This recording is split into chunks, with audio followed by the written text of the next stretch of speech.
రాజ్ తరుణ్, లావణ్యల వివాదం పెద్ద రచ్చ అవుతుంది. వీరి వివాదం ఓవైపు కేసులు కోర్టుల చుట్టూ తిరుగుతుండగా, మరోవైపు వీరిద్దరూ ఒకరిపై ఒకరు దారుణమైన ఆరోపణలు చేసుకుంటున్నారు. లావణ్య తాజాగా మరో సంచలనానికి తెరలేపింది. గతంలోనే బిగ్ బాస్ అరియానాతో రాజ్ తరుణ్కి ఎఫ్ఐఆర్ ఉందనే ఆరోపణలు చేసింది లావణ్య. ఇప్పుడు మరోసారి సంచలన వ్యాఖ్యలు చేసింది. తనని 2 సార్లు అబార్షన్ చేశాడని గతంలో ఆరోపించిన లావణ్య, చాలామంది అమ్మాయిలతో రాజ్ తరుణ్కి ఎఫ్ఐఆర్లు ఉన్నాయని వెల్లడించింది. అయితే తాజాగా జరిగిన డిబేట్లో లావణ్య అరియానా గురించి షాకింగ్ కామెంట్స్ చేసింది.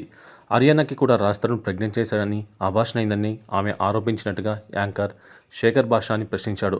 దానికి శేఖర్ భాష మాట్లాడుతూ, ఆ విషయాన్ని అరియానా చెప్పాలి. ఈమె చెప్పడం ఏంటి?